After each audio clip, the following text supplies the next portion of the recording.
Durante estas últimas semanas, después de la primera vuelta, he estado escuchando los distintos argumentos y las distintas razones que muchísimos peruanos tienen para votar por Pedro Castillo. Creo que hay muchos que están de acuerdo con lo que está planteando Pedro Castillo y por otro lado hay un grupo de personas que tal vez sí tienen cierta desconfianza respecto a lo que está planteando, creen que es un poco radical, pero presentan una serie de argumentos para decir que él no va a poder llevar a cabo todo lo que está planteando o que tal vez va a ser posible controlarlo una vez que esté en el poder. Y respecto a esos argumentos me quiero referir en este video. El primero de ellos es el argumento del supuesto distanciamiento entre Vladimir Cerrón y Pedro Castillo, y el argumento de quienes dicen que Pedro Castillo no va a poder tener ninguna injerencia en el gobierno de Castillo, porque como está condenado por corrupción no va a poder ejercer ningún cargo público. Respecto a eso me gustaría decir que no es necesario ejercer un cargo público para poder tener control y para poder tener poder. Recordemos que Vladimir Cerrón es el fundador de Perú Libre, es el secretario general de Perú Libre, incluso fue presentado frente al jurado como parte de la plancha presidencial. Finalmente no lo admitieron porque tiene una sentencia por corrupción, pero el plan inicial en todo momento fue que Vladimir Cerrón fuera con Castillo en la plancha presidencial. Él ha definido la agenda de Perú Libre, ha redactado el plan de gobierno, ha estado a cargo de la campaña. De hecho, el propio hermano de Vladimir Cerrón, que es congresista por Perú Libre, ha señalado que el equipo técnico ha sido puesto por Perú Libre y Vladimir Cerrón, y ha señalado que el día que Castillo se distancie del partido iniciará su desgracia literalmente. Entonces, la verdad es que esta idea de que Vladimir Cerrón y Pedro Castillo se han distanciado y que Cerrón no va a poder tener ningún tipo de poder o injerencia en un eventual gobierno no se sustenta en los hechos. El segundo argumento que he escuchado es que Pedro Castillo no va a poder llevar a cabo ninguna de las cosas que está proponiendo porque no va a tener mayoría en el Congreso.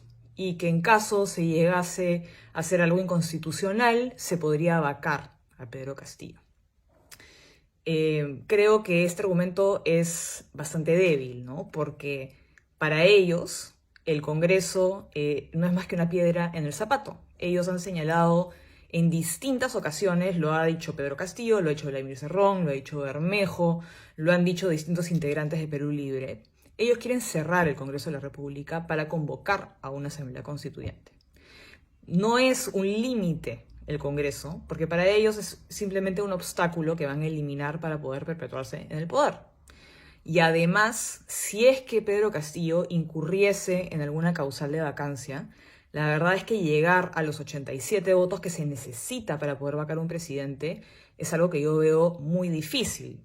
Basta con que sumemos los 37 votos que ya tiene Perú Libre con los votos de las distintas vacadas de las fuerzas políticas que han apoyado a Castillo para que simplemente no sea posible llegar a los 87 votos necesarios. Por último, he escuchado que Castillo tampoco va a poder hacer nada porque las Fuerzas Armadas no se lo van a permitir. Respecto a eso, no hay que confiarnos. Hay que recordar que el presidente de la República es el jefe supremo de las Fuerzas Armadas y como tal tiene la potestad de poder recomponer los mandos de las Fuerzas Armadas para poder lograr los apoyos internos que necesita. Y basta mirar con lo que sucedió en Venezuela, ¿no? Allá también todo el mundo pensaba que las Fuerzas Armadas jamás iban a apoyar un posible golpe de Estado por parte de Chávez o que jamás iban a apoyar a su gobierno, y ya vemos cómo las Fuerzas Armadas se plegaron completamente al chavismo y al día de hoy reprimen violentamente cualquier intento de insurgencia por parte de la población contra la dictadura chavista. Así que hay que pensarlo dos veces antes de entregarle el poder a alguien que nos está diciendo explícitamente en nuestra cara que quiere ejercer ese poder sin ningún tipo de límite, pensando que vamos a poder controlarlo una vez que ya está en el poder. Nuestra libertad y nuestra democracia están corriendo un riesgo enorme.